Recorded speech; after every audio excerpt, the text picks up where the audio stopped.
laboratory orchestration. I'm going to focus a little bit on orchestration and talk about some of the theory around using mobile robots. But one of the main things I want to do in this talk is talk about the practicalities and the, all of the considerations that you'd need to make if you were thinking about using mobile robots in your lab. I've been fortunate enough to work with a number of different projects, different vendors over the last 4.5 years. And if I'm honest, it's not been plain sailing. It's been a bit of a rocky ride. I can see a few people in the audience here who I have worked with in the past on this, and they know exactly what I'm talking about. But we've learned a lot, and I think any project where you're considering to build out new automation in your lab, or you're looking to extend existing automation in your lab, it's definitely worth considering. Now, before I go into all of this, I want to take a step back, and think about what problem are we actually trying to solve here. Why do we want to use mobile robots? In fact, why do we even want to use automation at all? And the problem we see today, within life sciences is that, discovering small molecule drugs, cell and gene therapies, biologics, that whole process, discovery, development, it takes a long time, especially at the early stages. And what we see is a huge amount of manual processes going on, creating bottlenecks, inefficiencies, and variabilities. And we see this within the R&D function of other industries as well, as cosmetics, home and personal care, agrochemicals, food sciences and fuels. Now, many of us are aware of the reproducibility crisis that exists in the industry. There was that famous survey performed in Nature just over 7 years ago now, which surveyed 1,500 scientists and found that up to 70% of researchers tried and failed to reproduce another scientist's work. And perhaps what was more alarming was nearly half of them couldn't even reproduce their own work. So clearly there's a big issue there. And there's a number of reasons for this. We're still very reliant on people in the lab. And then there's always this question mark: if something happens, when something happens, how something happens. With data, people are still transferring files around manually. They're renaming those files with barcodes, and these are not, these are made up of numbers and digits. It's easy to make mistakes. When we're uploading data somewhere, we don't get any feedback that actually that's been successful. We see that data is lost. We're not capturing all of the process and metadata that exists. So it means we can't contextualize that data later down the line. And data is not harmonized across the informatics landscape. There's been this real drive towards fair principles, and there's been plenty of success stories there. However, the scale and complexity of life sciences data, coupled with domain-specific challenges and privacy concerns, means that there continues to be challenges there. There's limited visibility of your processes, so you can't actually work out then where the actual issues lie. And we see that a lot of labs are very siloed. They're focusing on what's best for them. They're not looking at what's best for the entire organisation. And a lot of instrumentation continues to work very much independently. We see it's isolated, and the connectivity with those instruments continues to be more challenging than it should be. And then finally, inefficient lab productivity. If we're reliant on people, we're limited to pretty much 40 hours of the week, when actually we've got 4 times as much time available to us.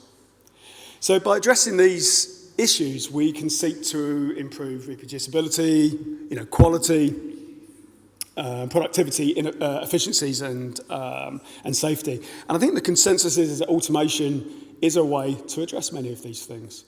However, the implementation of automation over the last 20 years hasn't been plain sailing either. We still see it's too complex and intimidating for scientists to support. It's too complicated to use, It's too cumbersome and complicated for scientists to support. It's too flexible for it doesn't give us the adaptability that we typically need in an R&D environment. It's very time-consuming and difficult to create new methods and modify existing ones. And then when you do need help, the costs associated with bringing in the vendors, I include ourselves in that, that can become quite expensive. Certainly a lot more than the initial outlay of using automation in the first place. The reliability and robustness is poor, especially when you compare it to other industries. And then error handling can be quite limited sometimes. And the result of that is you lose your precious samples, you lose your experimental data. We end up with these, when you do use automation, we end up with these kind of isolated adoption points in your process. So you get this hurry up and wait paradigm. So it's actually, ironically, less efficient to actually have automation going on in your lab. And these disparate automation systems can actually then create more manual work. So I think overall, the return of investment using automation historically has been just average at best. So within labs today, you're going to see processes run manually, semi-automated, fully automated, right through to these large integrated systems. And we refer to this as the lab automation continuum. Now, the reality is most automation is kind of focused in the middle here with these integrated workstations, like using a liquid handler coupled to other third-party instruments, or these automated work cells. No one's really looked at this continuum holistically. And we find that scientists want a solution that goes beyond that. They want something that captures and harmonizes their data at every step of the way in their process, irrespective if it's a manual process or a fully automated process. They need that ability to streamline their tasks and seamlessly orchestrate all of their standard operating procedures, the flow of samples, materials, labware, and all the corresponding data together in a unified way. So let's take a look at a typical lab setup. And in this particular case, we're running a cell viability assay. So we have our compounds and samples stored in a fridge, in a 4-degree storage. There's its own database for maintaining the inventory. We retrieve those samples and then we move them across to solubilize them. So we do the dissolution, dissolving, aliquoting then of those into SLAS ANSI, or formerly SBS plates. So they move on to a work cell dedicated for making up assay-ready plate or nearly assay-ready plates. And making up different concentrations, maybe doing a 6-point dilution, 10-point, 12-point. We then move those plates across to in this case, a TCAN Fluent, could be a Hamilton, could be a Beckman. What we've also got in parallel is we're making up our cell plates. So in this case, we're harvesting, collecting, seeding, incubating these, maintaining those until they're finally ready to be plated out, ready then to run our assay on the TCAN. And there we treat the cells, stain them, and then move them across to a smaller work cell where we will image those cells to determine the cell viability. So this is a very much high-level overview of this process, but there's so much going on there. And if you want your operations to be a success, you need a way to plan, schedule, and execute your experiments from end to end. With the data management, you need the ability to extract, you need to be able to load, transform that data. You need to be able to retrieve it, analyze it. You want to ensure reproducibility, of course. You want a collaborative environment which allows you to share your protocols, your data, your findings with your colleagues or other scientists that you may be working with. There's resource management. You want to make sure people are available to run these operations. You want to make sure you've got all of your consumables, your tips, and the reagents, have them available just in time. There's compliance and traceability you need to be concerned about. And you also need to have operations at scale. You need the ability to handle different throughput or capacity requirements. With all labs, that can change on a weekly basis. And the solution to this is laboratory orchestration.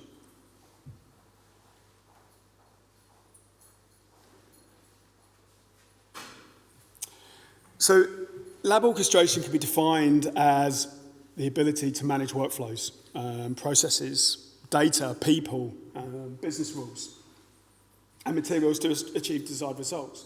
So you can see that in this diagram here. What we've got is all of those elements of the lab coming into the orchestration solution, and quite simply, outcomes results. Simple as that. And those results then become knowledge.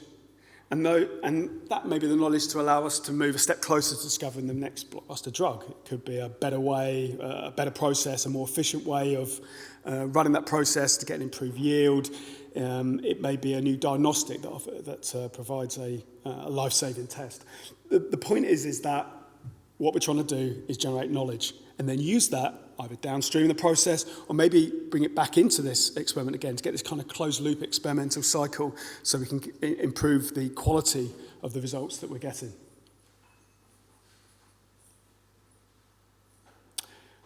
And simply put, orchestration provides an end-to-end laboratory workflow management tool that manages all aspects of your lab processes, your samples, your materials, your data, and results in a single solution. Lab orchestration guides you through manual tasks, digitalizing those. It integrates instrumentation, and it integrates workstations and processing across your entire lab ecosystem, capturing and harmonizing data every step of the way. And then from this, we can then connect into your LIMS, your ELN, your sample management tools, any kind of in-house platforms that you have. And we can feed that data then back into the process to be used, again, either downstream or upstream to improve the quality of the work that we've been doing. Now, at Biosero, we have a tool called Green Button Go, and that's made up of a number of different products. I'm not going to go into too much detail here, just make you aware, because an element of this called Transportation Manager is important as regards to the context of mobile robots. But essentially, what we've got is data services, which is our way of managing data in labs. It instructs other work cells what to do, it collects data from work cell, and just moves around to all these different elements. And we have different tools there to allow lab experience, for example, allows you to run manual processes and capture that data. GBG Scheduler is our tool which allows you to schedule at the work cell level. If you want to find out more about some of these different products, I invite you to come along to our booth upstairs. But if we go back to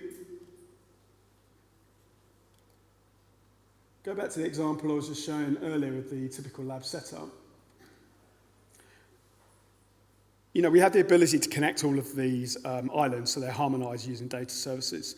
We can then have that full chain of custody so that when we image the assay plates at the end of the process, we know exactly what compounds are in each well. So instead of having you do that manually, that's all done automatically, even though that step may have happened a week or two earlier.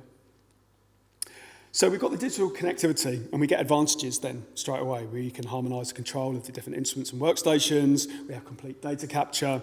We've got a framework to allow even further digital connectivity, and we can reduce that interaction between operators and instrumentation. But in this example, so I'll jump straight through to the punchline.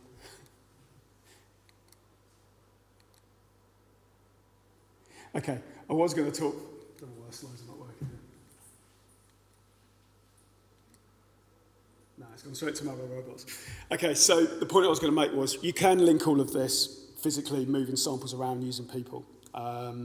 However, you're still then restricted to the 40-hour working week, and people still make mistakes. They're not always available. So one of the options to link all of these together is to use mobile robots, which is the whole point of this discussion.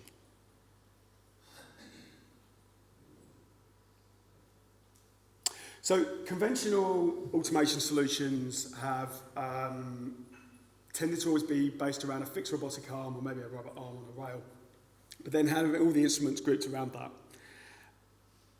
With a mobile robot, there's a bit of a paradigm shift, whereby the automation solution moves the devices and the instruments instead. And because of that, you get a lot more modularity and flexibility of your setup. It's a far more scalable solution as well. If you suddenly find out that your mobile robot is running at capacity, you just bring in another mobile robot. It also enables connectivity of your workflows in different rooms. In the past, you would have to have long conveyors to move samples from one room to another. But with a mobile robot, it's easily done to move from one room to another and even interface with doors or lifts. And we've had a project in the last year where we actually integrated a lift as well to allow the mobile robot to take samples from one floor up to the next. There was a whole host of issues to do with safety with that because if the mobile robot stops in the lift, it blocks access maybe to a stairwell. There's issues to do with access if there was a fire in the building. But, you know, we've got the tools to be able to do that. Safety continues to be one of the limitations that we encounter with using mobile robots. When you're installing conventional automation platforms, often there's a lot of work you need to do to modify the infrastructure in your lab. You know, you have to plumb in all the services, the gas, the air. With mobile robots, you're using what already exists. And especially if you're working in a Class 2 environment, you know, you can then use existing fume hoods. So it's actually quite a cost-effective solution. They can continue working beyond your normal working hours. So if you're doing replacing cell media, for example, you know, normally that's a task which involves a scientist having to come in at the weekend to do that. Instead, you can get the mobile robot to do it. And also, mobile robots don't have to be dedicated to one particular task. You know, if you've got a fixed robot with instruments around that, it's pretty much dedicated to doing that particular work, but you can share that mobile robot with a number of different instruments and different assays at the same time. One point I do want to make out here, though, is that mobile robots are a lot slower than conventional automation. You know, if you're doing high-throughput screening, this is not a good choice. You know, typically, if you're with a robot arm, you can move samples around in, say, 5-10 seconds between different instruments. With a mobile robot, okay, it depends on how well your instrumentation is spaced out in your lab, but it can easily be in the 50, 60 seconds. So it's a lot slower, but you know, for a lot of type of assays that we do or processes, that's absolutely fine. So there's a number of different use cases for using mobile robots. We can use it to transport, you know, single plates or batch of plates from one work cell to another. So in this case, work cell 1 could be doing sample prep. Work cell 2 could be just doing imaging. So as soon as those plates are prepared, the mobile robot will then transport those plates across. Again, for flexibility, modularity, if you had another imager that you wanted to use, you could add that onto work cell 2, or you could just have that installed on a bench and then the mobile robot would interact with that. So it does offer a lot of flexibility, this type of setup. Another use case is then having it work together with people. So you could have a scientist working inside a fume hood. As soon as they're preparing that plate, there's some reagents on there. As soon as that's ready, they could press a button. You could use voice recognition to request the mobile robot to come across. Comes across, picks up the plate, takes it to the work cell. Scientists can continue working in the lab. It can also come the other way as well. So if the scientist suddenly needs some fresh tips, for example, the mobile robot can go away and fetch those and bring them over. And then finally, we had this scenario where we had device-to-device transportation, where we've got all the instruments set up. So you've got that all set up to do assay development. But as soon as you want to start linking those together and automate that process, the mobile robot can just come along and use the instruments where they are.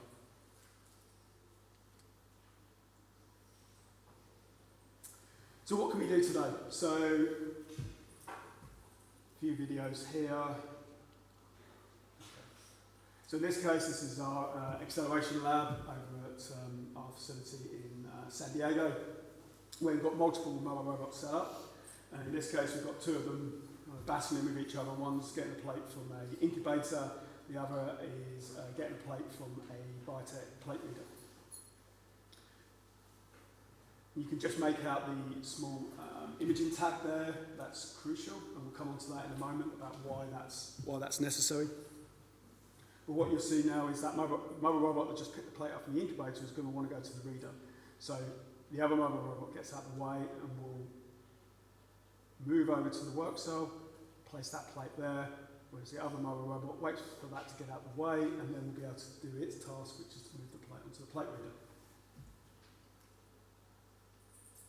But you can see my point here about speed. It's a lot slower than if you were using a conventional work cell setup.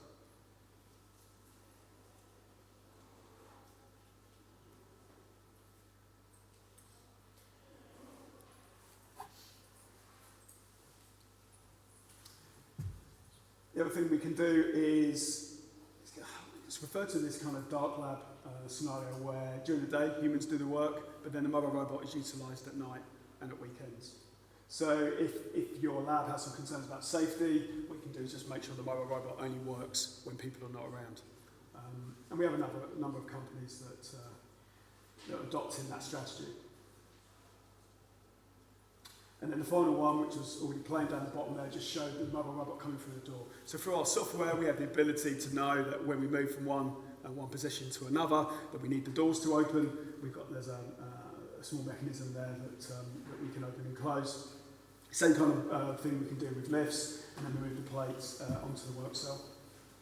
Again, this is our demonstration lab running in San Diego. We have exactly the same in Freiburg, in Germany. And if anyone's ever interested to come along and see these in action, they're more than welcome to come along.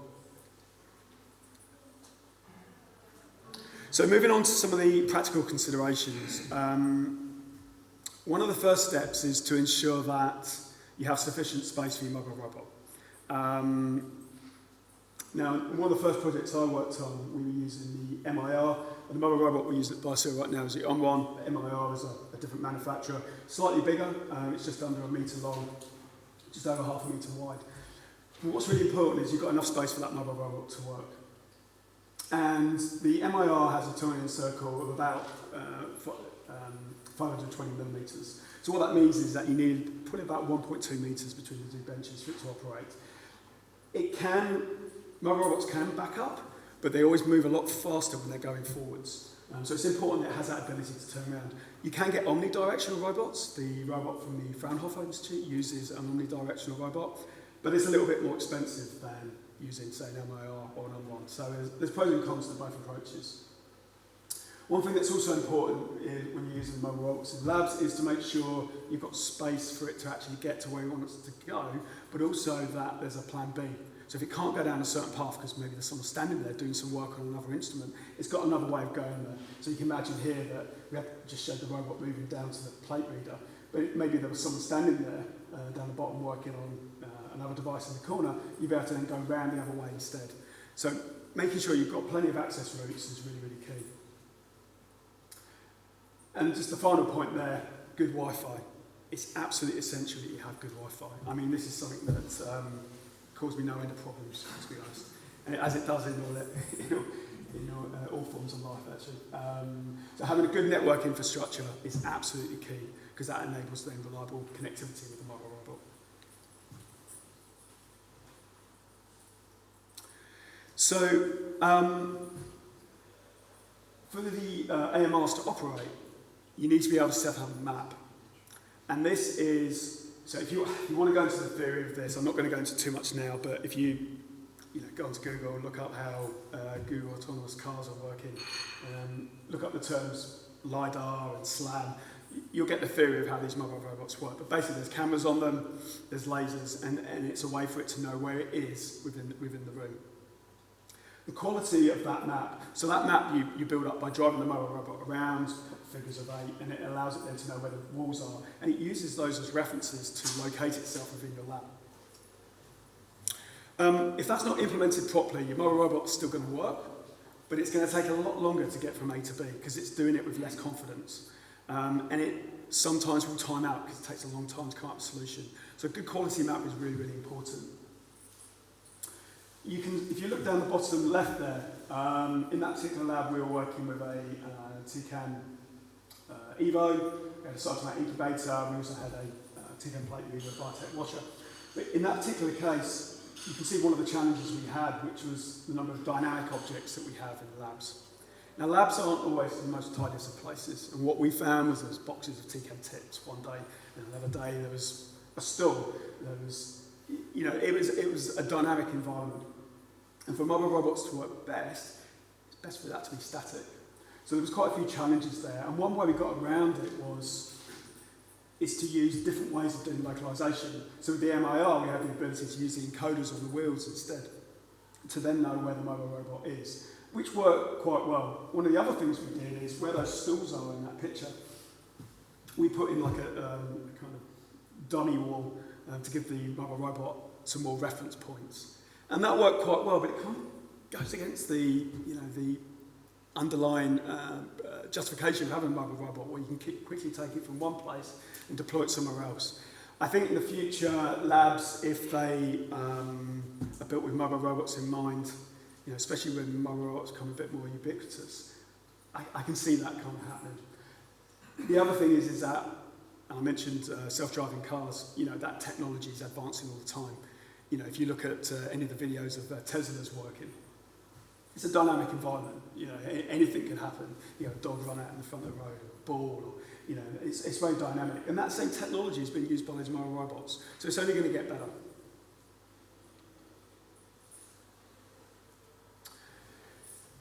So one of the biggest challenges is that the actual AMRs themselves have an accuracy of just under 10 centimetres. And so when it goes to a position, it could be up to 10 centimetres out from where it was last time you took it to that position. And actually the angle of the mobile robot, as in the AMR, could also be up to about 3 degrees out. Now that's no good when you're working with the type of instrumentation that we see in life sciences labs. We need an accuracy of about 1 millimetre really to be able to get good repeatability for putting microplates into nests. I'm just talking about microplates here. I mean, we can use mobile robots for other labware, but particularly on microplates. So we have to have a way of localising the arm, and this is where the fiducials come in. And you saw that in the previous video. You can see it at the bottom left-hand corner there. It's a tag to allow the robot to then know where it is relative to the pick position. We have tried out different types of fiducials. There's different ones out there. QR tags is one that probably many of you are aware of. The ones we started using is April tags. We found they gave much better results. But the actual calibration to be able to get that tag and convert that into a pick position requires a number of different calibrations. So the first one is camera calibration. So that's the ability to take a 2D image and convert that into 3D space. We then need an ability to take those 3D coordinates from the camera frame and convert them into the robot frame. And that's called the hand-eye calibration. And then finally, we need a way to map where that tag is. We need to be able to convert that into the actual pick position. Now, most off-the-shelf cameras, we're using right now a camera from a company called Robotics. Previously, we've been using Cognex. All of them come with the ability, off-the-shelf products come with camera calibration, hand-eye calibration with built in. But that fiducial device pick calibration is something we had to develop and is absolutely crucial for anyone who's implementing such a solution. The quality of that fiducial is really, really key as well. We notice if it's not flat, that can really impact the results. It has to be a certain size. The bigger that fiducial, the better the quality of the pick place. However, if it's too big, it's not then within the field of view of the camera. So you need to kind of find that kind of happy balance between the two. We also found that using a monochrome camera worked best. Colour cameras tend to be a bit more susceptible to light pollution you get in labs. And then finally, we also found that having a calibration jig actually simplified a lot of the calibration processes to have a bit more consistency across the devices. The nice thing about this is that, so we're in quite a good place with this now. It took a lot of work. It's also a technology we're looking to use elsewhere, not necessarily with mobile robots, but just with putting a tag on any instrument that we work with, which means that we can eliminate then robot teaching. So it's a good technology, and I expect to see it being used more and more across the industry. And then the final one, I mean, I'm not going to read through every single one of these, but I just want to highlight that whenever you implement any robot in a lab, but specifically mobile robots, you need to do a risk assessment. And you need to do this on a case-by-case basis. It very much depends on the environment you're working with and the different instruments that you've got that will be interacting with that mobile robot. One recent risk assessment we did, we got into quite a lengthy discussion about the motion of the scar arm when it moves horizontally, because it could poke your eyes out. But actually, once we, this was a collaborative robot, it will stop when it encounters anything. But of course, if it did hit your eye, that caused a problem. But in most labs, people are wearing safety glasses. So that's an acceptable mitigation. So it really is on a case-by-case basis. It depends on how you operate in your lab. There's efforts within the industry to standardise on this. There's one with OAA 1508. It's still a work in progress. And until those standards are official, there's always going to be this discussion of health and safety. So I would advise anyone who's looking to use, sorry, you can't hear me, yeah. Anyone who's looking to use mobile robots, you actually engage your health and safety department quite early on. So going back to GBG Orchestrator, Green Button Go Orchestrator, I want to just finish off with talking about the transportation manager, because this is then gives you a feel for how we actually use them, how we actually use mobile robots within our software. So transportation manager is an abstraction level. It allows us to work with any form of transport. So in this video here, we're showing one type where we're using a Magna Motion track in combination with robots to move plates around different small modules linked together. We also have the option now to use X-planar, which is these pads which move around on a magnetic field. And we also then have the option to run mobile robots as part of our transportation manager as well. Now, our transportation manager can work with GBG native drivers. So we have drivers for the Omron. As you'd imagine, we have drivers for our own offering with the Brooks PF400 SkyArm with the Omron. But we also have the ability to communicate with any devices that speak OPC, UA, or SEALA. Now, if we look at, I'm going to focus on SEALA just for a moment, because two of the other mobile robots that you may see out there from Aztec Projects and from Fraunhofer both use SEALA interfaces. Now, SEALA is an effort in the industry to try and get standards in place for all devices so that they all speak the same language. Of course, you can come to any vendor, ourselves, and get us to write a driver, but there's a cost associated with that. If vendors develop their devices with the SEALA standard, we already know what to expect. And we have a dynamic SEALA driver within GBG, which means that as soon as we can connect to that SEALA mobile robot, we can find out what it's capable of doing and automatically load that functionality into our software. It'd be a really nice place to be if SEALA was being used across the board. We're not quite there yet, but hopefully that time will come. So we did a project with a customer in the UK a couple of years ago now where they had a SEALA mobile robot. In fact, they had the one from Aztec Projects. And we were asked to integrate that with just a couple of devices for doing characterization of formulations. So we had a pH conductivity meter there, a barcode reader, and connectivity into their sample management system. Now, if we'd had to write that driver from scratch, it would normally take, in total with all the testing and everything, it would take about 2 to 3 months. But because it was using SEALA, we knew what to expect, and we went in, and we actually had this set up within a day. Now, there's a couple of caveats there. The customer took responsibility for setting up the mobile robot to make sure it would work. But even so, that's a huge time saving to the way that we conventionally work. And here's a video of this in action. So we've got GBG scheduler working there, the process mapped out. This is the mobile robot from Aztec Projects. So in that case, we've got the MIR base, we've got a universal robot, we've got the roboception camera fitted on there. So what it's going to do, it's going to image the April tag. We had this running a little bit slowly because we were still testing it out, but I believe it runs a bit faster now. You can see it's picked up a jar. So we weren't working with microplates in this case, we were using jars. And we can do this with individual vials as well. And then it will place that into the rack. One nice thing about this setup is that we can then take that rack, move it to the other side of the room, and then and to reteach it, all we've got to do is move the mobile robot around there, position it so it can see that tag, and then save those coordinates. We don't have to teach any of the individual positions. Everything is relative to that tag. So as long as the robot can see that tag, we can move things around quite easily, which is a lot faster than conventional automation.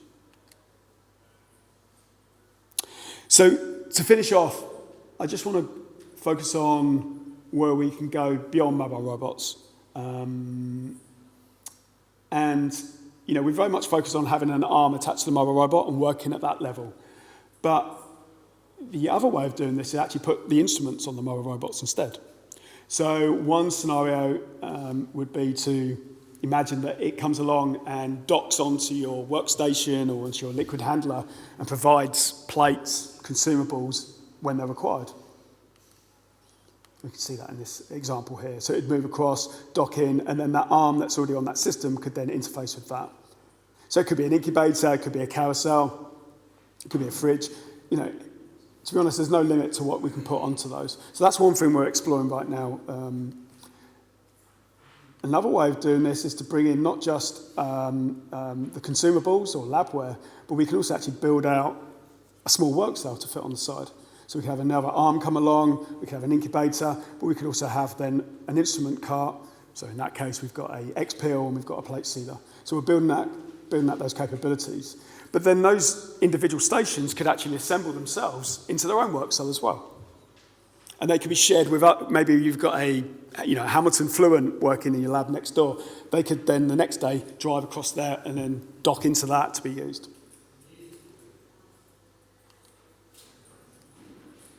And here's a video of some of the work we've been doing with this to show that it's not just theoretical, it is actually possible.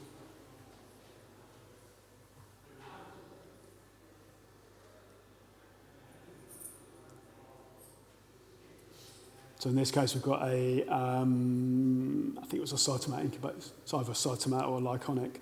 But that comes in, and essentially then we've assembled a small work cell. So we'll pick those plates up, out they come, and then we'll move them onto a plate reader. I said earlier that mobile robots are slower, but in this case, once they've docked into position, they can run at normal speed. Okay, safety may say, no, you can't do that, we need to have screens around it, but you can fit laser scanners on. And also a lot of the camera technologies are moving on leaps and bounds. So you have a camera in your lab, which as soon as it knows the mobile robots are active, sets up these kind of safety zones. So as soon as a human walks into that area, everything slows down or stops if necessary.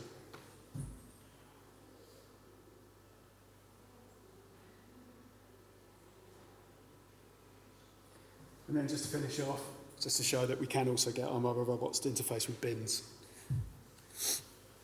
which is some people find useful.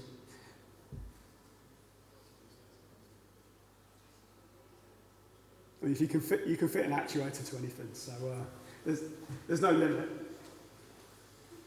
And we invite everyone to come up with ideas on ways that we can use mobile robots, or at least this technology in different ways to ultimately improve productivity in our labs. Okay, thank you very much.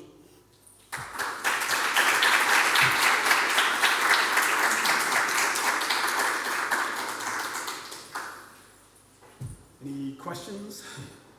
Sure.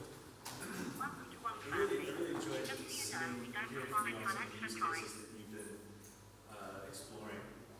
You mentioned towards the beginning of the talk about a sort of last minute, you mentioned at the beginning of the talk a use case about sort of last minute delivery of consumables, either to people or to stations.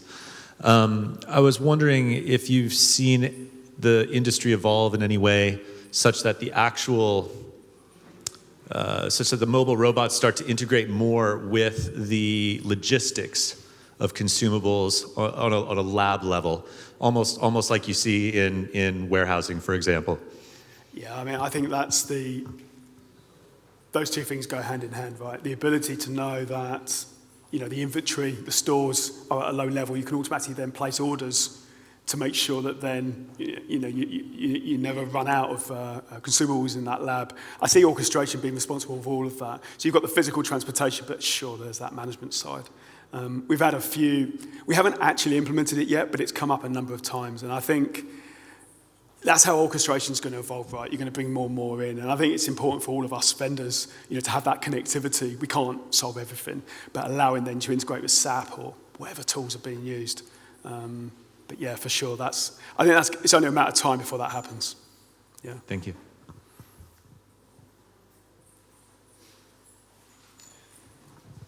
Hi, thanks for the great talk.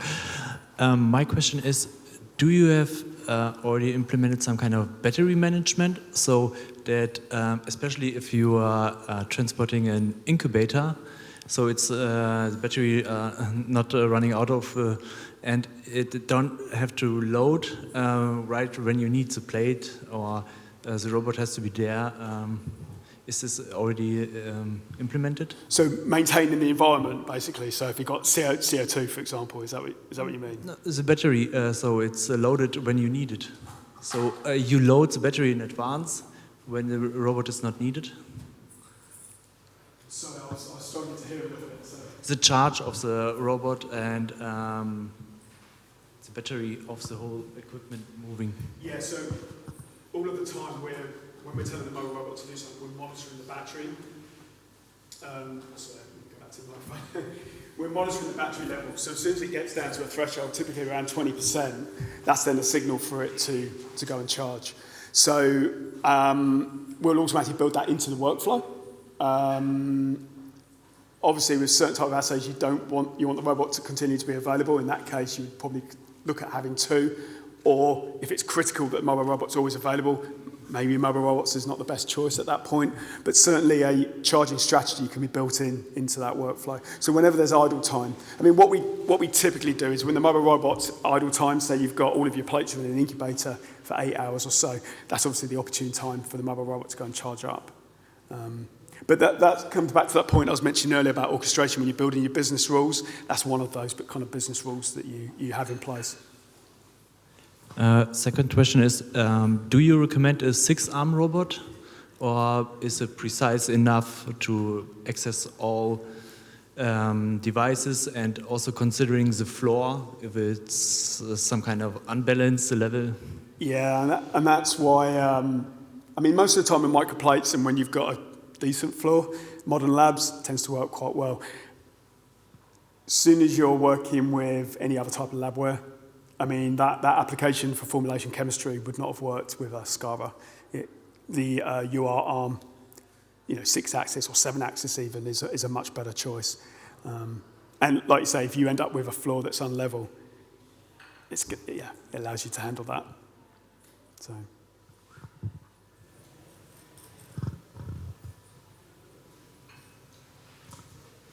Okay. Well, if you've got any more questions, we're upstairs on the booth. We do actually have a mobile robot moving around so you can see it in action.